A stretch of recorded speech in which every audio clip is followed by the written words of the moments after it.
टुकड़े में काटा, बोरा में भर करके फेंकवा दिया।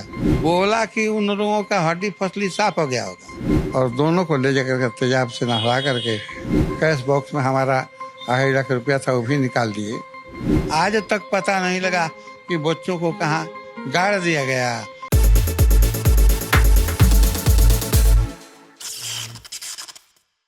नमस्कार, मेरा नाम है निवेदिता शांडिल्य और आप देख रहे हैं एबीपी अनकट। फिल्मी कहानियां आपने बहुत देखी होंगी कि गुंडे अत्याचार करते हैं, कोई बोलने वाला नहीं होता है, परिवार उजाड़ देते हैं। लेकिन बिहार के सिवान में ये कोई फिल्मी कहानी नहीं है। बात जब आती है सिवान की, सबसे पहले नाम आता है शहाबुद्दीन का। शहाबुद्दीन जो कि जेल में है, लेकिन शहाबुद्दीन का आतंक ऐसा कि अब भी बच्चा बच्चा उसका नाम जानता है और उसके आतंक के किस्से जानता है। ऐसे में सबसे बड़ा अत्याचार जिस शख्स पे हुआ वो है चंदा बाबू। चंदा बाबू के बच्चों को शहाबुद्दीन ने तेजाब में नहलवा दिया। 4 में से 3 बच्चों को मार डाला, सिर्फ एक बच्चे को छोड़ दिया। परिवार को सिवान छोड़ के जाने को मजबूर हो जाना पड़ा, खाना बदोश की जिंदगी बितानी पड़ी। वो चंदा बाबू अब सिवान में हैं, घर चल रहा उनका अच्छे से, एक बेटे के साथ रहते हैं, पत्नी जा चुकी हैं पिछले साल दिसंबर में। हम चंदा बाबू से आज बात करेंगे, क्या क्या चीजें उन्होंने देखी, कैसी रही उनकी संघर्ष की कहानी। बात ऐसी है कि जिस जगह हम बैठे हुए हैं यही वह मकान है जिसको बच्चे और हम सब मिलकर के बनवा रहे थे। इस वक्त जो है उसके चमचा बेलचा लोग आए और 2 लाख रुपए का डिमांड किया। जिस वक्त 2 लाख रुपए की मांग की गई उस वक्त शहाबुद्दीन जेल में थे। मैं शहाबुद्दीन के पास गया, उनसे आरजू मिन्नत की। जबकि वहाँ गया उस समय वहाँ अवध बिहारी चौधरी में बैठे थे, एजाजुल हक में बैठे थे, मंत्री थे दोनों आदमी। तो इन लोगों के सामने मैंने आरजू मिन्नत की कि आप जो है थोड़ा सा पहल कीजिए कि हमारे जैसा गरीब आदमी किसी तरह से सिवान में रह सके। मैंने आरजू मिन्नत की। उन्होंने कहा कि कौन था क्या था, हालांकि सभी जो भी थे उन्हीं के लोग थे। उनका कोई एक चाचा था, उनका एक चचेरा भाई था, एक उनका बहनोई था। ये लोग आकर के 2 लाख रुपये का डिमांड किया था कि शहाबुद्दीन मांग कर रहे हैं। तो इस वजह से हम उनके पास गए हुए थे। उन्होंने कहा कि हमको इससे कोई मतलब नहीं है, जल्दी भागो यहाँ से। अब उनके बात को सुनकर हम रुके नहीं वहाँ से, तो हम वापस चले आए। लेकिन ये बात जो है गुरुवार की है। गुरुवार को हम शुक्र और शनिवार से लेकर के 15 अगस्त, रविवार को पड़ा हुआ था 2004 में। हम रविवार को 15 अगस्त को चले गए पटना। हमको कोई जानकारी नहीं कि हमारे यहाँ क्या हो रहा है।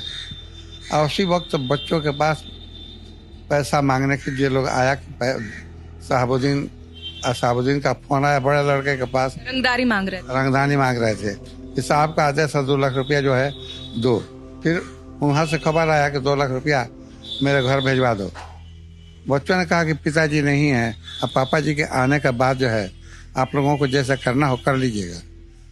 तो इस पर लोग माने नहीं और जबरदस्ती बच्चों को यहाँ मारपीट करने लगे। उसके बाद यहाँ से एक लड़के को यहाँ से पकड़ ले गए, एक लड़के को वो दुकान से पकड़ ले गए। कैश बॉक्स में हमारा 2.5 लाख रुपया था वो भी निकाल दिए। और जब रुपया निकाल दिए और इस लड़के को मारने पीटने लगे तो एक छोटा बच्चा था जिसका नाम था गिरीश। तो वह देखा कि अब हमारे पास तो कुछ है नहीं, भाई पीटा जा रहा है, कैश बॉक्स से रुपया भी निकल गया। तो उस अवस्था में उसने लैट्रिन में डालने वाला तेजाब उन लोगों के ऊपर फेंका कि हमारा भाई बचे। अपने भाई को बचाने के लिए वो फेंका, उन लोगों के ऊपर 2-3 आदमी पर छींटा पड़ा। लेकिन इसके भाई पर भी जो पड़ा हुआ था नीचे, इस पर भी छींटा पड़ा। और उस स्थिति में वो लोग बात जो है फटी, हटे। तो वहाँ से एक भाई निकल के बाहर गया। उसको जो है जो फेंका था उसको लोग पकड़ के ले गए। एक दुकान मेरी टाउन थाना के बगल में गलापट्टी में है, उस पर जो है एक लड़का मेरा बैठा हुआ था, हम तो थे नहीं, हमारी अनुपस्थिति में वो था, तो उसको वहाँ से उठा लगे लोग और दोनों को ले जाकर तेजाब से नहला करके और प्रतापपुर में, क्योंकि उस समय शहाबुद्दीन जेल में थे, किसी भी फंक्शन में, किसी के यहाँ कोई भी फंक्शन हो और वो जेल में है लेकिन उस फंक्शन में जरूर पहुँचते थे, निश्चित है। तो जेल कहाँ है, तो बेले बेल है, रात को घर जाते थे, बेले बेल है। तो उस रात वो गए अपनी गाड़ी लेकर के यहाँ से, वहाँ जा करके उस बच्चे को जो है पकड़ के तेजाब से 2 बच्चों को नहलवाया, टुकड़े में काटा, बोरा में भर करके फेंकवा दिया। एक लड़का जो था वो देख रहा था, तो उसको भी लोग मार पीट किया और मार पीट के और रख दिया, बंद कर दिया कि इस साले को रखो, इसका बाप आएगा और मकान इसके मोह में, इसकी ममता में पड़ करके मकान लिख देगा। तो जब मकान लिख देगा तो इसको भी मार दिया जाएगा, इसको बाप को भी मार दिया जाएगा। ये बात लड़के ने सुना, लेकिन किसी तरह से वो बहाना बना, चाहे कोई मौका मिला, रात में वहाँ से निकल भागा। 5-6 महीने तक हमको उससे मुलाकातें ही हुई और न हम उसको जानते थे कि वो कहाँ है, न वो हमको जानता था कि हम कहाँ हैं। उसके बाद जो भी संपत्ति हमारी थी, यहाँ का सारा सामान शहाबुद्दीन ने आदेश दिया कि जो भी है का लूट लो, सब लूट लिया गया। आदेश हुआ कि उसके परिवार का जो भी मिले सबको मार डालो। तो डर के मारे वो लोग निकल गए। हम तो पटना में थे, हमको पता लगा, फोन से हम पता लगाया, घर में कोई नहीं था। दूसरों से पता लगा कि चाचा से हॉस्पिटल में हमको बुलाया गया कि हॉस्पिटल में आओ, तुम्हारे घर से कोई बच्चा गिर गया है। तो हम पता लगा कोई बच्चा हमारे यहाँ गिरा नहीं था, लेकिन जब हमको पता लगा तो हम तो सिवान नहीं आए। शहाबुद्दीन के पास फ़ोन किए तो कहे कि हमारे बच्चों का क्या हुआ से हजूर, हम क्या करें, हम तो खाना बदूस की ज़िंदगी दे रहे हैं, अब बाहर में हैं, हमको तो कुछ पता नहीं है कि क्या हुआ।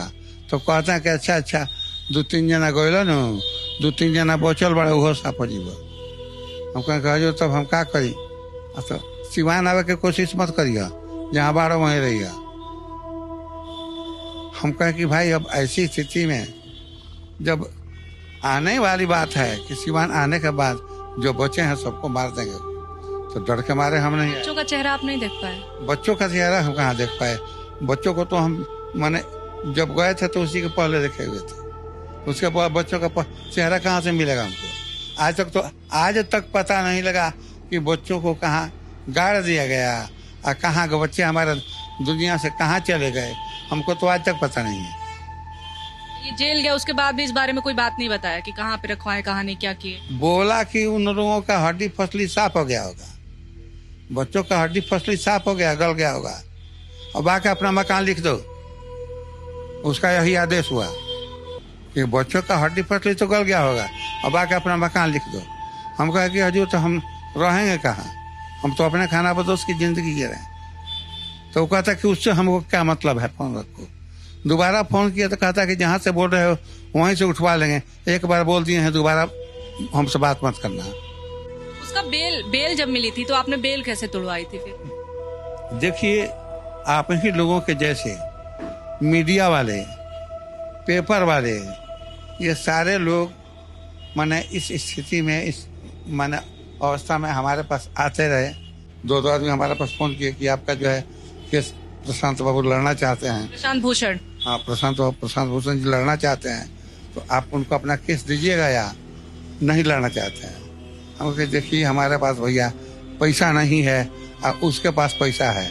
प्रशांत भूषण जी ने हमारे पास स्वतः जो है अपना वकील भेजा, हमें यस कर दिया कि ठीक है हम प्रशांत बाबू को देंगे। उन्होंने कहा कि 1 पैसा भी नहीं देना है, केवल आप वकालतनामा दे दीजिए। तो वकालतनामा दे दीजिए, आपका केस हम लड़ेंगे। तभी जाकर के बेल जो है उसकी रुकी। तो वह जो है वकालतनामा हम दिए, उन्होंने अपने तरफ से जो कुछ भी केस था मैंने समझ पूछ करके अपना उन्होंने किया, उसमें जो है उसकी बेल रुकी। बेल रुकी नहीं, बेल टूट गई। बेल टूटी और उसके बाद फिर जेल चला गया। तो देखिए, ये चंदा बाबू के संघर्ष की कहानी है। कहानी बहुत फिल्मी लगती है कि अरे कोई गुंडा ऐसा कैसे कर सकता है। फिल्मों में भी देखते हुए लगता है कि इतनी हिंसा तो नहीं होती होगी, लेकिन चंदा बाबू की जो कहानी है वो रोंगटे खड़ी कर देने वाली है। लंबा इतिहास है इनका संघर्ष का। परिवार उजड़ गया, अब अकेले हैं। एक बेटे को छोड़ दिया शहाबुद्दीन ने, बस वही बेटा है जो साथ में रहता है। पत्नी थी साथ, पत्नी का भी देहांत हो गया पिछले साल दिसंबर में। अकेले है चंदा बाबू। अब आप समझिए कि एक वक्त कैसा अंधकार काल यहाँ पे हुआ करता था कि कोई पूछने वाला नहीं होता था कि किसी को मार करके कहीं गाड़ भी दो तो वो कहाँ गया। आज तक चंदा बाबू के बच्चों का पता नहीं चल पाया है। स्थिति ऐसी थी। ABP न्यूज आपको रखे आगे।